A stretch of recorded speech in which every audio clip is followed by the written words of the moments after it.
Então, queridas amigas, queridos amigos, que o Mestre Jesus nos envolva na sua paz, na sua luz, na sua bondade.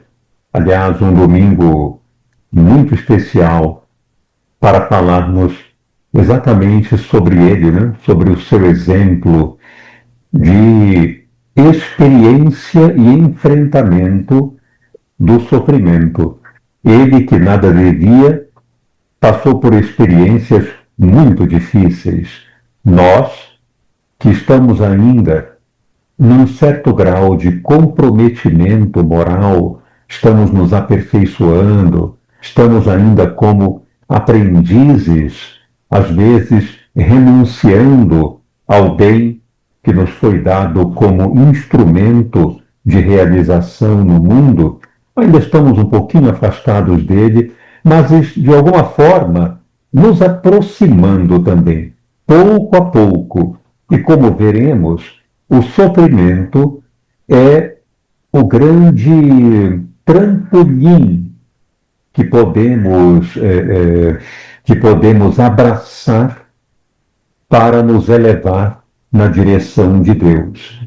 Então eu quero trazer uma visão hoje do ser humano frente ao sofrimento, talvez como uma maneira que habitualmente não é debatida em quaisquer situações de modo geral, não apenas na questão da doutrina espírita, mas também em outras denominações religiosas, no próprio campo, por exemplo, da educação.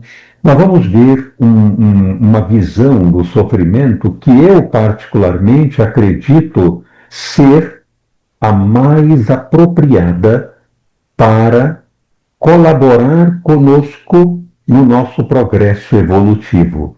Então, eu vou trazer aqui uma ponte entre o Espiritismo, o Evangelho de Jesus e também a ciência psicológica. Vamos falar um pouco aqui da questão científica, que é totalmente baseada em evidências, através de trabalhos científicos abordando a questão do sofrimento e que vai nos trazer um painel, uma percepção, acredito que diferente um pouco daquilo que temos percebido, daquilo que temos entendido.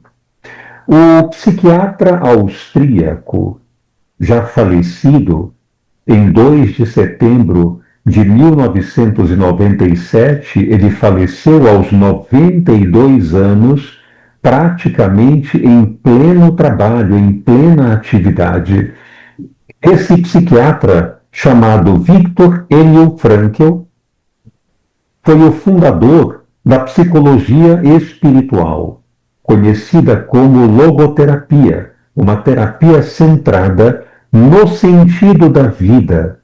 Eu considero este sentido da vida que ele propôs no seu modelo de psicologia o equivalente ao reino de Deus que Jesus propôs.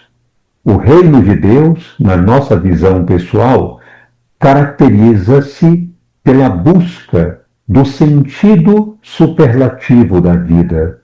Podemos dizer assim, é a busca da vontade de Deus, daquilo que a vida quer de nós. É o Logos, por isso o nome logoterapia. O Logos é uma palavra grega que significa sentido, sentido da vida, né? Então, esse psiquiatra, que é o fundador da psicologia, que parte do espiritual humano, como ele diz, caracterizou um fenômeno muito curioso da existência humana, que ele chamou de tragicidade. O que significa isso? Significa dizer que o ser humano tem diante de si três aspectos de tragicidade dos quais ele não pode se afastar, não pode fugir. O primeiro deles, o sofrimento. O sofrimento é um fenômeno trágico. Trágico não no sentido de horrível, mas num sentido de algo que nós não podemos escapar. É inevitável. Portanto, o sofrimento é uma experiência inevitável no ser humano. O segundo componente dessa tríade trágica é a culpa. O ser humano é o único na face deste planeta que pode experimentar culpa. E logo mais veremos por que isso é verdadeiro. O terceiro fator é a morte.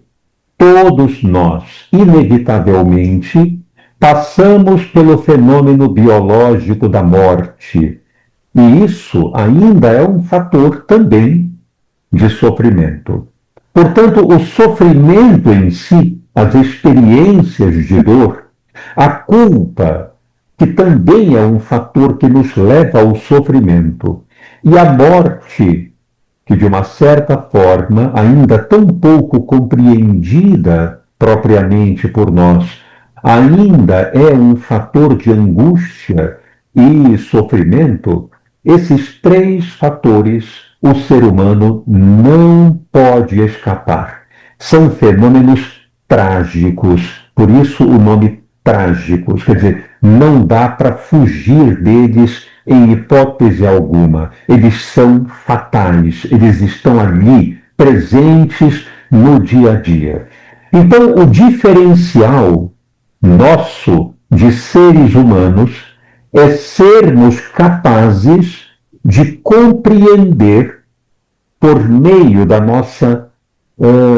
nosso intelecto, da nossa consciência e do nosso componente de moralidade que nós já adquirimos, né? O livre-arbítrio, a capacidade de sermos livres e compreendermos a nossa responsabilidade perante a vida, diante desse patrimônio que os outros animais não têm, somente nós somos aqueles que podem interrogar, que podem investigar, procurar pelo sentido fundamental da nossa vida ou pelo reino dos céus proposto por Jesus. Quando vamos estudar, por exemplo, o Velho Testamento, o Gênesis de Moisés, nós vamos encontrar no mito de Adão e Eva um retrato muito curioso desse processo de humanização do ser. Nós vamos nos lembrar, por exemplo, que Adão e Eva viviam no Éden. Então Deus cria o homem e, percebendo que não seria bom que ele estivesse sozinho, ou seja, a incompletude das emoções, é necessário ter polaridades afetivas, o masculino e o feminino integrados, para formar uma só consciência. Então, Deus elabora também não só o polo masculino, mas também o polo feminino, uma integração formando uma consciência afetiva e moral. Ali, Deus inaugura, portanto, o ser humano. De que maneira? Vejam que interessante, como é uma metáfora brilhante o Gênesis de Moisés. É uma metáfora linda, totalmente psicológica, né? A Bíblia, na minha opinião, é o maior tratado de psicoterapia já entregue à humanidade, seja no Velho Testamento e principalmente também no Novo Testamento, que é o protótipo do estilo de vida sadio ali guardado, né? Então a Bíblia é um tratado de psicoterapia. E neste mito de Adão e Eva, criados, viviam no jardim do Éden, no paraíso. O que significa isso? Ora, o que tem de mais, digamos, paradisíaco? O que tem de mais confortável do que a ignorância? A ignorância é o que nos há de mais confortável, porque aquele que conhece precisa usar esse conhecimento. Ele já não tem mais a desculpa da ignorância. Então, Adão e Eva viviam sem qualquer sentimento de culpa, como eu disse há pouco, naqueles componentes de tragicidade. Também não experienciavam o medo da morte, a finitude da existência corporal. Não havia neles essa percepção. E aí então, Deus diz para eles: vocês podem viver aqui de uma forma completamente livre, à vontade. A única coisa que não podem fazer é comer daquele fruto ali, daquela árvore que está no meio do jardim. Ora, é um simbolismo separando o bem do mal. Está no meio do jardim, separando as polaridades, né? Os opostos, o bem e o mal, o conhecimento do moral que existe em nós. Isso eles não podiam fazer. E por que não? Porque o aviso é claro: se comerdes deste fruto, tereis que morrer. Vejam que coisa bela isso. É o fenômeno, portanto, da finitude da vida, das experiências por meio da morte que levam a criatura a ressurgir de uma outra maneira, com novos conhecimentos, com novas experiências. Portanto, a necessidade da reencarnação muito bem estabelecida, a fim de que o progresso autêntico da humanidade aconteça verdadeiramente. Então, o que faz Eva? Num dado momento, ela, a mulher, a polaridade feminina, neste mito muito bem criado, vai na direção da árvore curiosa. E ali aparece a serpente, né? O fenômeno da astúcia, aquele fenômeno do impulso egóico de prazer, de desobedecer, porque sem a desobediência não é possível crescer. Essa é a grande verdade. Olha os adolescentes aí.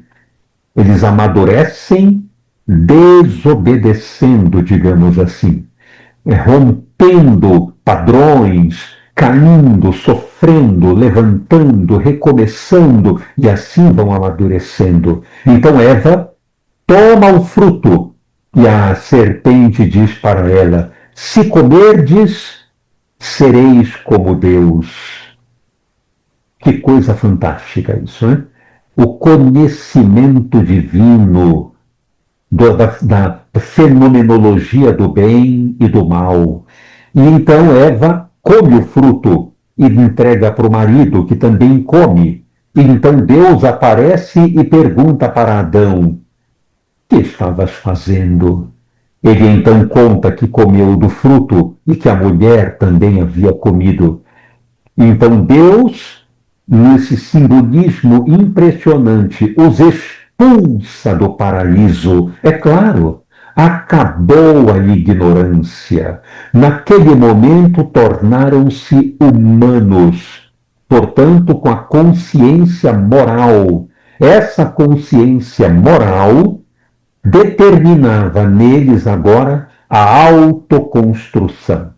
Eles estavam por conta própria, frente ao seu destino. Estavam agora capacitados a tomar decisões, a fazer escolhas, a transformar a sua vida diante do destino que lhes aparecia. Então, isto é simbolizado pelo que ele diz a Adão: a partir de agora, tu comerás do suor do teu rosto. Isto é, estás à própria sorte, pelas tuas escolhas, pelas tuas decisões. Não estás mais no paraíso da ignorância, da obscuridade, da negação. Não. Agora tomarás decisões pelo suor do teu rosto por ti mesmo e diz para a mulher: a partir de agora terás dores no teu parto. Ele não estava se referindo à gestação, à gravidez. Ele estava se referindo ao fato de que, toda vez que fazemos escolhas, toda vez que tomamos decisões como seres humanos, somos responsáveis por essa liberdade de escolher. E o sofrimento, inevitavelmente, surge em função das nossas inexperiências, dos nossos equívocos, das nossas quedas. Então precisamos levantar, nos erguer e prosseguir. É o parto do conhecimento, o parto da transformação, que vem com a dor, que vem com a experiência dolorosa. Então, ser humano é tomar decisões, é fazer escolhas. E a partir daí, então, se instala a nossa individualidade, coisa que os animais não têm. Como é que um hipopótamo pode sentir culpa? Desde quando uma girafa pode compreender seu próprio sofrimento? Quando um chimpanzé pode perguntar pelo sentido que tem a sua vida? Não, nós podemos. Nós temos essa capacidade. Esse é o patrimônio diferencial de nós em relação aos outros animais. E, além disso, a partir da conformação dos animais superiores e, particularmente, no ser humano, algo nos coloca no mundo como espíritos circunscritos e limitados, que guarda a nossa memória, os nossos feitos, as nossas realizações, o nosso passado. Que elemento é esse fundamental, do qual nunca nos apartamos? É o corpo espiritual, o perispírito. Portanto, o perispírito é o corpo que nos acompanha, delimitando-nos no espaço, no mundo espiritual. Naturalmente também, neste mundo, entretanto, em íntima ligação com o corpo físico, digamos assim. É um nome redundante esse, né? Corpo físico. Se é corpo, já diz que é algo físico. Mas a palavra físico aqui é para separar do corpo espiritual, que é o perispírito. Então, neste mundo, temos nós, a essência pensante, conectada, envolvida pelo perispírito, e que, por sua vez, esse perispírito nos delimita no espaço, nos torna seres circunscritos e limitados, como diz Allan Kardec. E, neste mundo em particular, temos ainda o corpo físico, o envoltório mais grosseiro, adaptado a este mundo, a fim de transitarmos e nos relacionarmos enquanto estamos em trânsito aqui no planeta. Muito bem. Essa compreensão é fundamental. E por quê?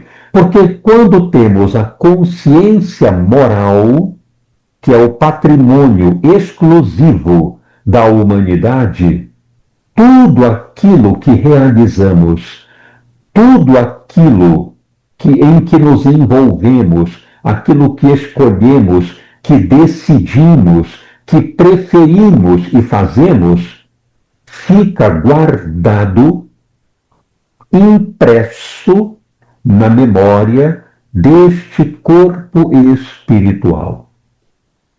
É como se ele fosse, digamos assim, um cérebro retentor e decodificador das emanações da energia pensante, do ser que pensa, que decide, que escolhe.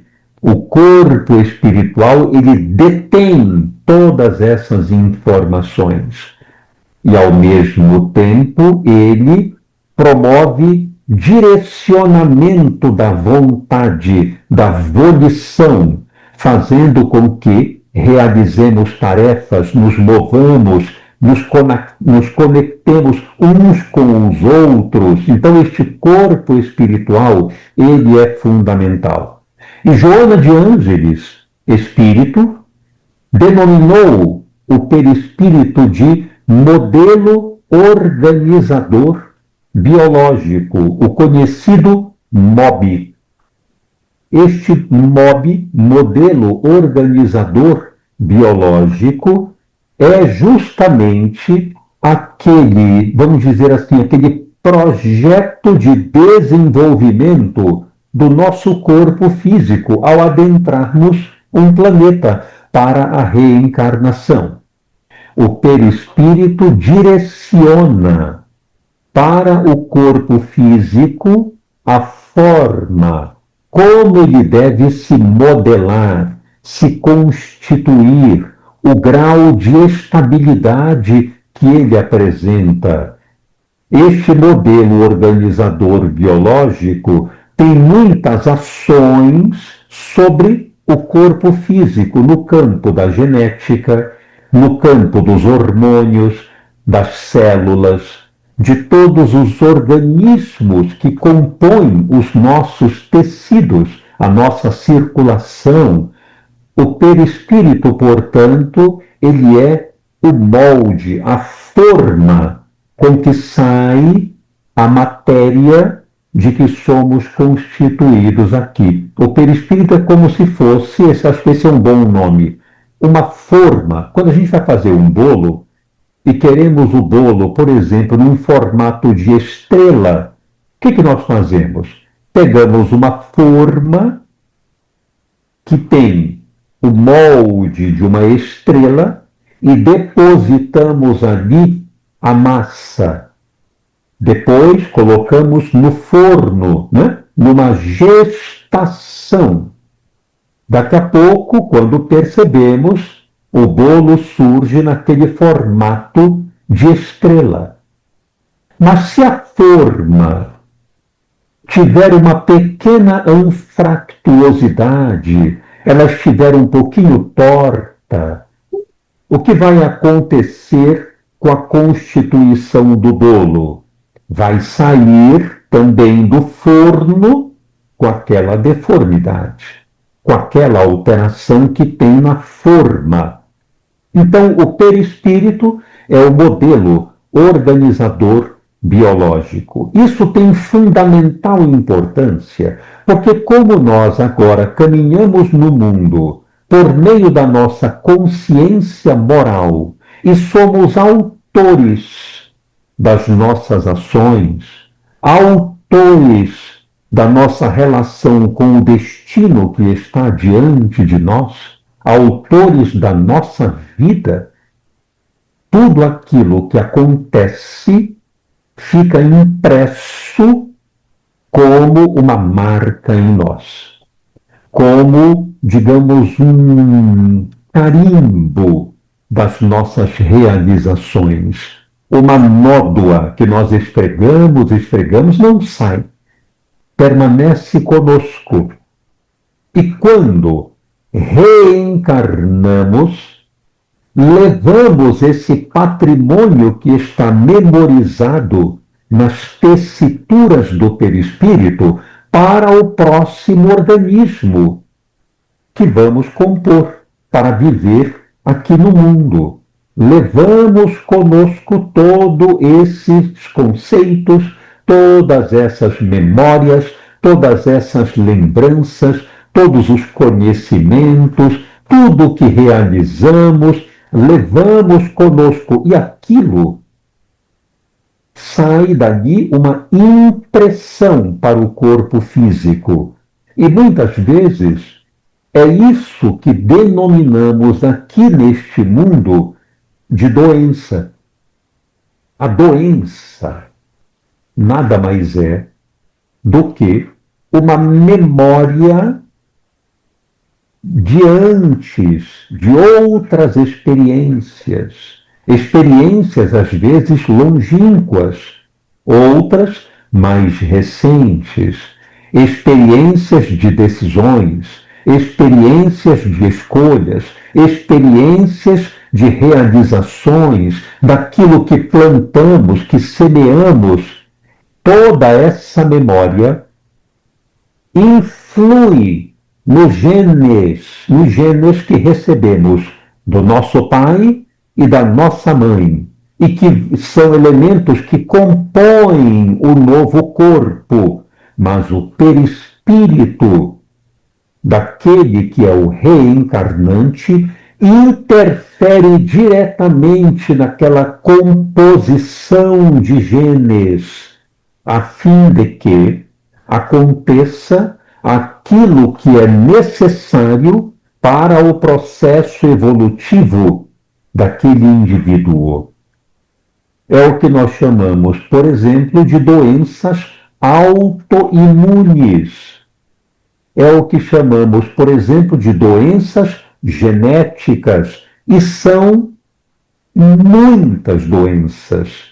Doenças essas que representam um sofrimento, mas que não é para nos castigar, não é para nos ferir, não é para nos incriminar. Serve como uma tarefa da qual precisamos nos desincumbir. Esse é o conceito de sofrimento que eu queria trazer hoje aqui. O sofrimento, na visão da psicologia do espírito, essa que eu apresentei no começo, o sofrimento é uma incumbência da vida. É como se a vida dissesse para nós: eu preciso que você cuide desse aspecto para mim. E nos entrega uma tarefa, um trabalho. Este trabalho, esta tarefa bem conduzida, cria em nós um novo molde, uma nova essência mais aprimorada, mais capacitada, mais elevada do que aquela quando chegamos. Então nós saímos deste mundo com uma modelação muito mais aperfeiçoada do que antes, se soubermos lapidar este sofrimento com muito cuidado, com muita propriedade. É muito importante entendermos isso.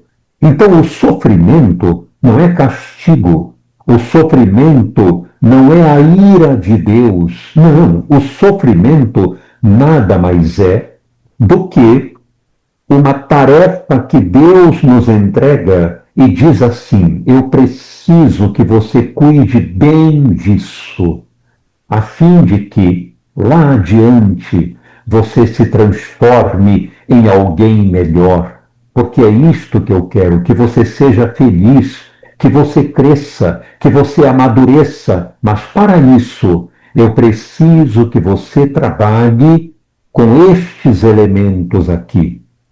E muitas vezes vem a necessidade de um grande esforço, de um sofrimento, de uma experiência difícil, mas que nos faz crescer e amadurecer. Exemplo disso, o diabetes, por exemplo.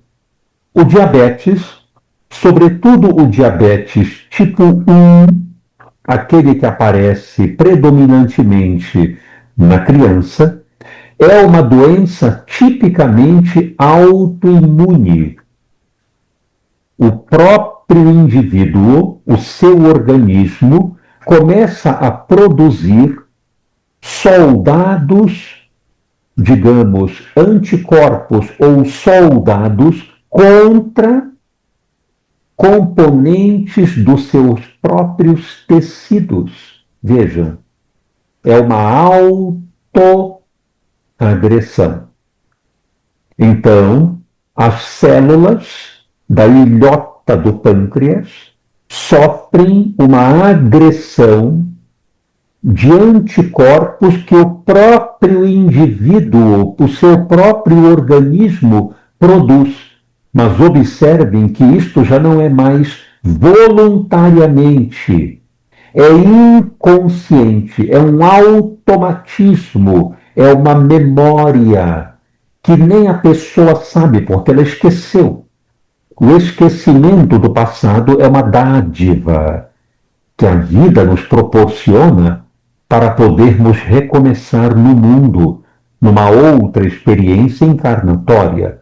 Então, o indivíduo, a pessoa, não sabe, mas o seu organismo tem esta ordem de produzir tal fenômeno autoimune. É uma memória automática. E ali, então, surge, por exemplo, o diabetes. Surge, por exemplo, o lúpus eritematoso sistêmico, uma doença autoimune, a esclerose múltipla, uma doença autoimune, vários tipos de artrite inflamatória são doenças autoimunes, doenças da tireoide, o hipertireoidismo, o hipotireoidismo, as tireoidites são doenças autoimunes. Todas essas doenças ocorrem como um chamado para que a pessoa desperte e crie componentes de renúncia, de moderação, de sobriedade na vida, lidando com esta doença que lhe surge de forma corajosa, decidida, firme, colocando esse destino que agora ela não criou voluntariamente, ele apareceu, digamos assim, ela coloca esse destino sob o seu domínio espiritual. Ela aceita a sua dor, trabalha para a solução desse problema, caso seja possível. Se não for, busca tratamentos adequados para controlar a doença e corajosamente suporta aquele desconforto, não paralisando a sua vida de jeito algum, não produzindo desânimo, tristeza prolongada, não produzindo desistência de si mesma, de forma alguma. Porque se fizermos isso, não estamos trabalhando com aquilo que Deus nos entregou para realizar. Todo o sofrimento, como eu disse, é uma tarefa, é uma incumbência. Quando nós nos revoltamos, quando nós criticamos a vida, quando nós consideramos a vida injusta, quando nós achamos que Deus não olha por nós, o que estamos fazendo? Rejeitando a incumbência, a tarefa que Ele nos deu. E com isso, abandonamos, portanto, o martelo, o formão, o cinzel, o serrote, os materiais de autoconstrução que Ele nos deu nas mãos por meio de uma doença, de uma decepção, de uma frustração, de um determinado problema sério que nos surge. Essas experiências são alavancas para o sucesso futuro da nossa própria existência. E muitas vezes perdemos essa oportunidade, justamente porque nos revoltamos, ficamos insatisfeitos, consideramos tudo isso muito injusto, mas não é. É uma missão. A vida é uma missão e todos nós somos os seus missionários.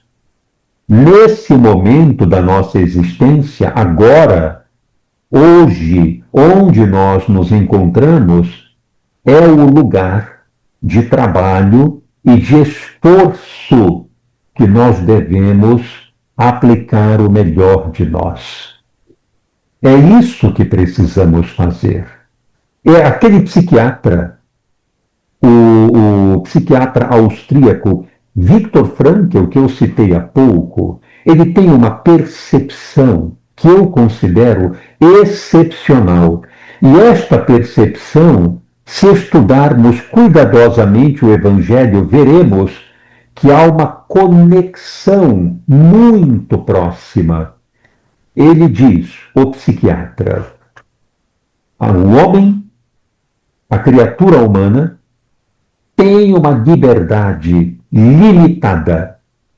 A sua liberdade não é para fazer o que bem entende, não é para viver uma vida cômoda, fácil, sem dificuldades, sem lágrimas. Pelo contrário, a vida que a pessoa tem e essa liberdade para empregar na vida é para ir na direção daquilo que o destino lhe traz e se incumbir verdadeiramente de todas as tarefas, sejam elas quais forem. É para isso que o ser humano é livre, para atender às solicitações e perguntas que a vida lhe faz. Ora, Jesus disse a mesma coisa em outras palavras. Certa vez, quando ele se encontrou com aquela mulher samaritana na beira do poço de Jacó, aliás, uma passagem maravilhosa que vale a pena sempre estudar, o seu encontro com aquela mulher de Samaria, né? Antes dela aparecer, os discípulos disseram, mestre, nós vamos comprar comida no povoado próximo. E Jesus disse, podem ir que eu vou ficar aqui descansando. E ele ficou sozinho. E ela então aparece. E eles têm um diálogo maravilhoso, que eu não vou debater aqui em função do nosso tempo, mas eles têm um diálogo maravilhoso, fenomenal. E ela vai na direção da sua cidade chamar as pessoas, depois que descobre que ele é o Messias. Nisso, os discípulos chegam e dizem assim, mestre, come, eu trouxe comida. E ele disse, a minha comida é fazer a vontade daquele que me enviou. Vejam que frase sensacional.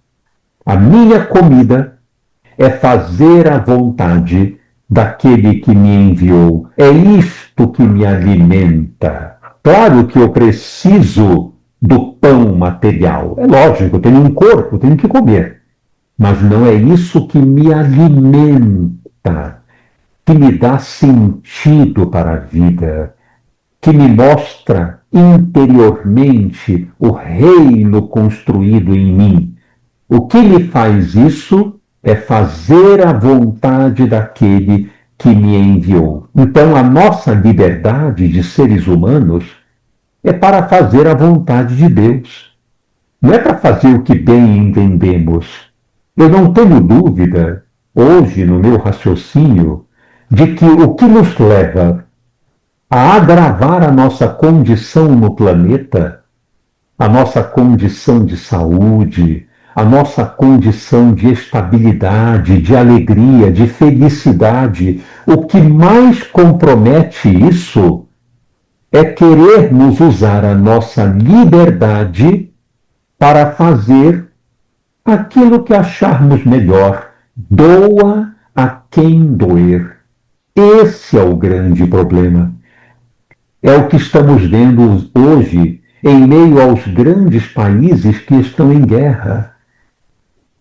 É a necessidade, de alguma forma, de estabelecer o poder, de estabelecer o domínio, de estabelecer a posse desmedida, ou vivenciando o prazer a qualquer custo, usando substâncias, abusando de álcool, usando drogas ilícitas, dispondo do sexo de forma desregrada, completamente sem responsabilidade. Nós estamos buscando ainda, de certa forma, uma vida onde a liberdade deve ser irrestrita, como se tivéssemos possibilidade de fazer isso sem colher danos maiores. Às vezes somos, sinceramente, muito pueris, somos muito imaturos, acreditando que podemos dispor da nossa liberdade como bem entendermos. Isto é uma ilusão. A nossa liberdade existe para respondermos à vida no melhor que somos capazes. Essa que é a nossa liberdade. Portanto, ela é uma liberdade limitada. Não é do jeito que nós pensamos. Então, hoje, a doença, as situações graves que o planeta vive e os próprios seres humanos vivem, ocorrem, sem sombra de dúvida, pelo nosso desvio das leis naturais, pelo nosso afastamento ainda do entendimento daquilo que a vida e Deus quer de nós. A vida é Deus, porque não fomos nós que criamos a vida. Ele é a própria vida e, portanto, nos sopra esse ânimo de vida. E aqui estamos nós, seres eternos, para se construírem a si próprios nesse caminho, nessa trajetória. E como é que nós nos construímos? Finalizando agora a minha explanação. Como é que nós nos construímos? Eu quero deixar isso muito claro, para que todos nós meditemos sobre isso. Como é que nós construímos a nós mesmos? Como é que nós lapidamos a nós mesmos, tornando-nos luminosos? Só há uma forma. A doutrina espírita chama isso de caridade. A logoterapia de Viktor Frankl, o psiquiatra que eu mencionei, chama esse fenômeno de autotranscendência. O que significa isso? Sair de si, ir na direção do outro, ir na direção do mundo e ali deixar um monumento de valor, algo bom de nós para o mundo, para as pessoas, amando, servindo, contribuindo, enxugando lágrimas, estendendo a mão, mesmo sob condições difíceis, mesmo sob graves limitações. Ainda assim, devemos aprender a sair de nós e não ficar presos em nós mesmos, querendo que todos nos atendam, querendo que todos gostem de nós, querendo que todos nos olhem como o centro das atenções. Esse não é o nosso papel. O nosso papel é o oposto, é servir, Disse Jesus: o Filho do Homem não veio para ser servido, ele veio para servir. E olhem que interessante. Por isso ele era um ser feliz. Não por ser servido, por ser seguido, por ser aplaudido. Não. Ele era feliz porque de dentro dele saía algo em prol da humanidade. O melhor que ele poderia ser e poderia dar, ele ofertou a todos. Por isso é que ele era feliz. E nós, às vezes, confundimos isso, acreditando que temos que ir em busca do prazer, da satisfação, da tranquilidade, do equilíbrio. Não. Nós temos que ir na direção do dever, daquilo que é o nosso cumprimento. E às vezes, quando estamos, por exemplo, doentes, quando estamos com algum problema de ordem física, psicológica, enfim, esse é o momento de perguntarmos: o que a vida está me pedindo para que eu me torne? O que a vida está pedindo que eu faça? O que essa doença está me dizendo que eu preciso aprender? Essa que é a pergunta fundamental. Embora busquemos o tratamento, a cura, se possível, claro que sim, temos esse direito, mas é o momento de perguntarmos: esse obstáculo que apareceu agora diante de mim está me ensinando o quê? O que eu preciso fazer para transpô-lo a fim de me tornar uma pessoa melhor para os outros, para o mundo? Essas são perguntas que normalmente nós não fazemos, às vezes nos revoltamos, nos zangamos com a vida, ficamos aborrecidos com os acontecimentos, mas é hora de pensar melhor. É hora de frear um pouco e dizer: isso é uma pergunta que está chegando para mim. Como eu devo responder a isso? Com revolta? Com mágoa? Com rebeldia?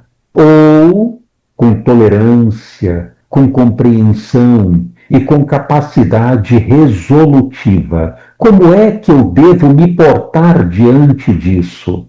Essa pergunta é essencial, a fim de que, mais adiante, quando a vida encerrar a física e nos colher de volta para a verdadeira pátria, para a verdadeira vida, onde somos seres eternos, lá estejamos numa condição melhor, livre daquele problema que nos aconteceu, com o perispírito removendo de si aquela nódoa, aquela mancha, ela se apaga e o corpo espiritual começa a se iluminar um pouco mais.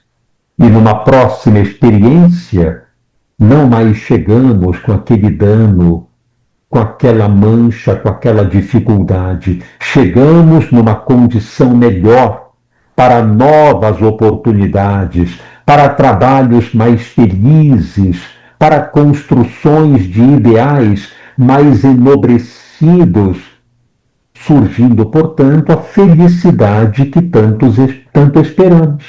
Não pode haver felicidade construída sobre os cadáveres daqueles que nós infelicitamos. É impossível sermos felizes pisando num terreno onde estão os cadáveres daqueles que nós fizemos sofrer.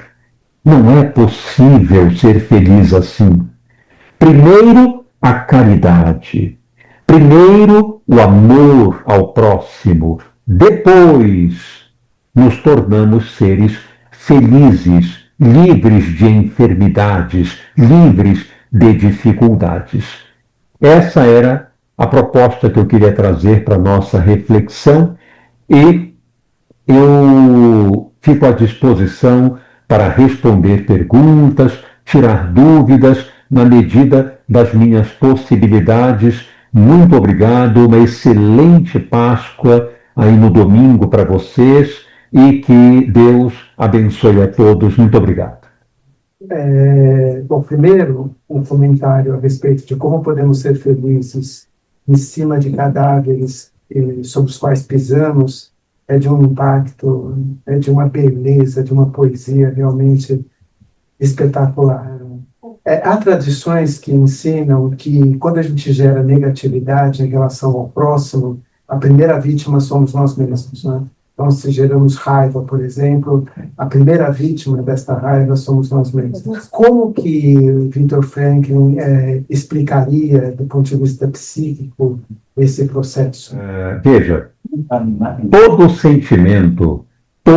sentimento, ele é bem-vindo. Nós não devemos, em momento algum, criticar sentimentos. Porque, olha só, quem de nós pode impedir a raiva? É impossível. Até o Cristo sentiu. Até o Cristo teve raiva, por exemplo, em muitos momentos, do contato dos fariseus com ele. Ele não gostou, ele foi inclusive confrontativo, porém sempre de uma forma educativa, que fizesse eles pensarem, raciocinarem. Mas ele ficou contrariado também. Ele, por exemplo, ele olhou para os fariseus e disse: vós sois túmulos, porque por dentro estão cheios de podridão, mas por fora são belos e caiados. Ora, alguém aqui já disse isso para alguém? Eu nunca disse, nem teria coragem. Ele teve. Ele foi duro com eles. Entretanto, essa mensagem não foi para ofender. Foi para fazer eles irem embora raciocinando. Ele ofereceu uma metáfora de ensinamento. Mas bem se vê que ele não estava satisfeito, ele estava aborrecido. Então, o sentimento de raiva, tristeza, mágoa, são sentimentos que nós não devemos rejeitar. A espírita não pode ficar magoado. É claro que pode. Não deve se demorar na mágoa. Aí não. E tampouco agir conforme esse sentimento. Então, se eu tenho raiva e quero me vingar, a raiva é totalmente compreensível e eu devo examiná-la. Agora, adotar o comportamento de vingança só porque tenho este impulso, aí não. Aí eu devo frear, observar a minha conduta e agir com base em um valor e não com base em um impulso.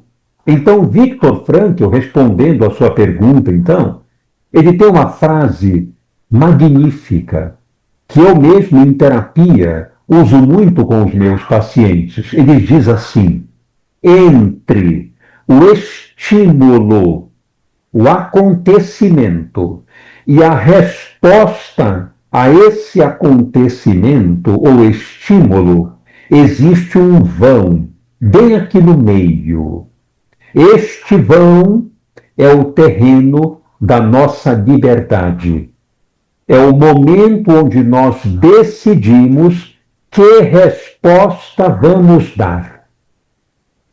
Ou seja, todos nós temos um momento entre o que nos acontece e o que fazemos com aquilo que acontece. Entre esses dois elementos polares distintos, tem uma área no meio aqui que é um instante pequeno, onde nós escolhemos que resposta vamos dar. Ou seja, eu me vingo ou eu ajo de uma maneira mais sensata, equilibrada. Reivindico de uma forma mais serena. Não significa deixar para lá. Ah, tudo bem, não. Tudo bem, não. Eu não gostei do que você me fez e quero que você saiba. Vamos conversar. Entretanto, de uma maneira equilibrada, de uma maneira solícita, onde resulte um aprendizado, um valor, e não simplesmente uma satisfação de ver o outro sofrer mais do que eu, por exemplo. Porque aí eu vou me comprometer, como você disse. Aí eu vou atrasar o meu processo evolutivo e vou fazer algo que não é correspondente a um valor, simplesmente a uma satisfação pessoal. Por isso que tem aquela frase, né, que a vingança é um prato que se come frio.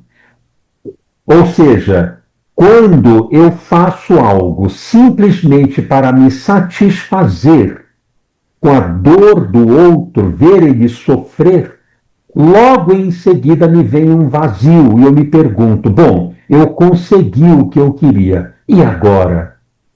Quem que eu me tornei? Que pessoa agora eu sou? E eu começo a me envergonhar de mim. É o prato frio da vergonha. Então não vale a pena. Temos que usar aquele vão para dar a melhor resposta que nós pudermos diante de uma situação. Então nós vamos agora, juntos, elevar o nosso pensamento a Deus. Elevar também o nosso coração, o nosso pensamento a esse amigo que nunca nos abandona, que permanece conosco, inclusive hoje renasce, ressurge, totalmente livre para continuar amando a humanidade que não o aceitou, que não o compreendeu. Então nós nos dirigimos a Ti, Senhor, neste instante, e queremos Te dizer que estamos fazendo grandes esforços, ainda com muita dificuldade, mas grandes esforços para assimilar a Tua doutrina, para incorporar os Teus exemplos, a fim de seguirmos caminhando conforme a Tua proposta, de nos amarmos uns aos outros como Tu nos amaste. Tu sabes a grande dificuldade que temos ainda de vencer as más inclinações, mas permanecemos aqui em esforço diário para nos dirigirmos a Ti, porque não é possível vir a Deus, como Tu mesmo disseste, sem Te alcançar. Então, nós Te pedimos, abençoa toda a humanidade, abençoa aqueles que sofrem, ampara todos aqueles que estão perdidos, desorientados pelas ruas, muitas vezes envolvidos no crime, no vício, na ociosidade, na perturbação. Ampara essas criaturas tão desavisadas, tão esquecidas de si próprias. Ampara todas as nações que atravessam guerras graves, guerras que afastam as criaturas umas das outras, que as tiram dos seus lares, que removem delas o alimento, o teto, o abrigo, que piora as suas necessidades e aumenta a revolta nos seus corações. Envolve os governantes de todas as nações, para que possam ser inspirados pelo Teu amor e tomem as decisões mais acertadas, mais adequadas, a fim de que logo mais este planeta torne-se um mundo regenerado, que abrigue mais o bem em todas as suas ações, e decisões. E te pedimos, por último, sê conosco, permanece ao nosso lado, mas ajuda-nos a cumprir a nossa tarefa, o nosso dever de sermos melhores, sempre melhores, para o nosso semelhante. E que haja muita paz e luz em nossos corações. Que assim seja, graças a Deus.